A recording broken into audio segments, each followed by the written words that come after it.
ಬೆಂಗಳೂರಿನ ಮಾಗಡಿ ರಸ್ತೆ ಸಮೀಪದ ಎಲೆಕೂಡಿಗೆ ಹಳ್ಳಿಯಲ್ಲಿ ನಿರ್ಮಾಣಗೊಂಡಿರುವ ಚೋಳರ ಕಾಲದ ಇತಿಹಾಸ ಪ್ರಸಿದ್ಧ ಶ್ರೀ ನಂದಿ ಬಸವೇಶ್ವರ ಸ್ವಾಮಿ ಪಂಚಮುಖ ಶಂಭುಲಿಂಗೇಶ್ವರ ಮಹಾಗಣಪತಿ ನೂತನ ದೇವಾಲಯದ ಲೋಕಾರ್ಪಣೆ ಮತ್ತು ಧಾರ್ಮಿಕ ಸಭೆ ನಿನ್ನೆ ನಡೆಯಿತು.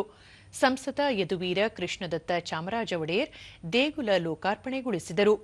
ಈ ವೇಳೆ ಬಾಳೆಹೊನ್ನೂರಿನ ಶ್ರೀ ರಂಭಾಪುರಿ ಪೀಠದ ಜಗದ್ಗುರು ಡಾ ವೀರಸೋಮೇಶ್ವರ ರಾಜದೇಶಿಕೇಂದ್ರ ಶಿವಾಚಾರ್ಯ ಸ್ವಾಮೀಜಿ, ಉಜ್ಜಯಿನಿಯ ಮಹಾಸಂಸ್ಥಾನ ಜಗದ್ಗುರು ಸಿದ್ದಲಿಂಗ ರಾಜದೇಶಿಕೇಂದ್ರ ಶಿವಾಚಾರ್ಯ ಸ್ವಾಮೀಜಿ, ಶಾಸಕ ಎಸ್ಟಿ ಸೋಮಶೇಖರ್, ದೇಗುಲದ ಪುನರುದ್ಧಾರಕ ಡಾ ಎನ್ ನಂಜುಂಡೇಶ ಸೇರಿದಂತೆ ಹಲವರು ಉಪಸ್ಥಿತರಿದ್ದರು. ಈ ಸಂದರ್ಭದಲ್ಲಿ ಸುತ್ತಮುತ್ತಲ ಗ್ರಾಮಗಳ ದೇವರುಗಳ ಉತ್ಸವ, ಜಾನಪದ ಕಲಾತಂಡಗಳ ಮೂಲಕ ವಿವಿಧ ಸಾಂಸ್ಕೃತಿಕ ಕಾರ್ಯಕ್ರಮಗಳು ಮೆರುಗು ನೀಡಿದವು.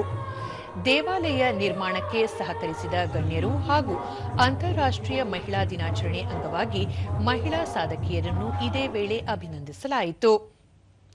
ಬಳಿಕ ಯದುವೀರ ಕೃಷ್ಣದತ್ತ ಚಾಮರಾಜ ಒಡೆಯರ್, ಧರ್ಮ ಉಳಿದರೆ ಸಂಸ್ಕೃತಿ ಉಳಿಯಲು ಸಾಧ್ಯ.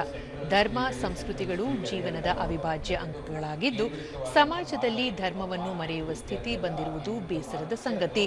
ಹಾಗಾಗಿ ಧರ್ಮ ಸಂಸ್ಕೃತಿ ಉಳಿಯಲು ಎಲ್ಲರೂ ಮುಂದಾಗಬೇಕು. ಪರಸ್ಪರ ದ್ವೇಷಾಸೂಯೆ ಮರೆತು ಸಹಬಾಳ್ವೆಯ ಸಮಾಜದ ನಿರ್ಮಾಣಕ್ಕೆ ಮುಂದಾಗಬೇಕು ಎಂದರು. ನೀವು ಭಾರತದಲ್ಲಿ ನಮ್ಮ ಊರು ಅಥವಾ ನಗರದ ಕೇಂದ್ರಿತ ದೇವಸ್ಥಾನ ಏನಿದೆ ಅದನ್ನ ನೀವು ಹೋಗಿ ಹುಡುಕಬೇಕು. ಅದೇ ಮುಖ್ಯ ಅಂತ ಹೇಳಬೇಕು. ಅದು ನಮ್ಮ ಭಾರತೀಯ ಪಾರಂಪರೆ, ನಮ್ಮ ಧರ್ಮ. ಅದಕ್ಕೆ ನಾವು ಪ್ರಾಮುಖ್ಯತೆ ಕೊಡೋದು.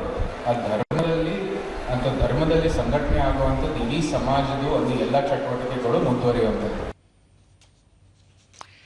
ಡಾ ವೀರಸೋಮೇಶ್ವರ ಶಿವಾಚಾರ್ಯರು, ವೀರಶೈವ ಧರ್ಮದಲ್ಲಿ ಜನಿಸಿದ ನಾವೆಲ್ಲರೂ ಪುಣ್ಯವಂತರು. ಈ ಧರ್ಮ ಉಳಿಸಿ ಬೆಳೆಸುವ ಮಹತ್ತರ ಜವಾಬ್ದಾರಿ ನಮ್ಮೆಲ್ಲರದ್ದಾಗಿದೆ.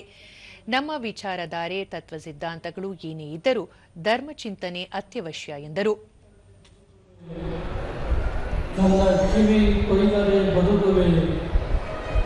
ದೇಹದ ಅಂಗ ಅವಯವಗಳನ್ನು ಪೂರ್ಣ ಮಾಡಿದರೆ ಬದುಕಬಲ್ಲೆ. ಸಿದ್ದಲಿಂಗ ರಾಜದೇಶಿಕೇಂದ್ರ ಶಿವಾಚಾರ್ಯರು, ಸಮಾಜದಲ್ಲಿ ಸಾಂಸ್ಕೃತಿಕ ಹಾಗೂ ಆಧ್ಯಾತ್ಮಿಕ ಭಾವ ಸದಾ ಉಳಿಯಬೇಕು. ವೈಜ್ಞಾನಿಕ ಯುಗದಲ್ಲಿ ನೂತನ ಆವಿಷ್ಕಾರಗಳಿಂದ ಜೀವನದ ಆಯಾಮಗಳು ಬದಲಾಗುತ್ತಿದ್ದು, ಆಂತರಿಕವಾಗಿ ಮಾನವ ಪರಿಪಕ್ವವಾಗಲು ಆಧ್ಯಾತ್ಮಿಕತೆ ಅಗತ್ಯ ಎಂದು ಆಶೀರ್ವಚನ ಮಾಡಿದರು. ಆಚಾರ್ಯ ಗುರು ಪರಂಪರೆಯ ಬಗ್ಗೆ ವಿಶೇಷವಾಗಿರತಕ್ಕಂಥ ಭಕ್ತಿ ಶ್ರದ್ಧೆಗಳು ಸನಾತನ ಕಾಲದಿಂದ ಇರುವಂತದ್ದನ್ನು ನೋಡ್ತೇವೆ. ದೂರದರ್ಶನದೊಂದಿಗೆ ಸ್ಥಳೀಯರಾದ ಪರಮೇಶ್ವರ್, ಇಂತಹ ದೇಗುಲವು ಬೆಂಗಳೂರಿನಲ್ಲಿಯೇ ಇಲ್ಲವಾಗಿದ್ದು ಭಕ್ತಾದಿಗಳನ್ನು ಹೆಚ್ಚು ಆಕರ್ಷಿಸುತ್ತಿದೆ ಎಂದರು. ಇವತ್ತು ಲೋಕಾರ್ಪಣೆ ಮಾಡ್ತಾವ್ರೆ. ಇನ್ನೇನು ಕೆಲವೇ ಕ್ಷಣಗಳಲ್ಲಿ ಎಲ್ಲ ಗಣ್ಯರು ಮಠಾಧೀಶಗಳು ಬಂದು ಇವತ್ತು ಒಂದು ಉದ್ಘಾಟನೆ ಆಗಿ ಲೋಕಾರ್ಪಣೆ ಆಗ್ತದೆ. ಒಂದು ತುಂಬ ಇಡೀ ಮಾಗಡಿ ರಸ್ತೆಯಲ್ಲೇ ಒಂದು ಉತ್ತಮ ದೇವಸ್ಥಾನ ಅಂತ ಹೇಳ್ಬೋದು.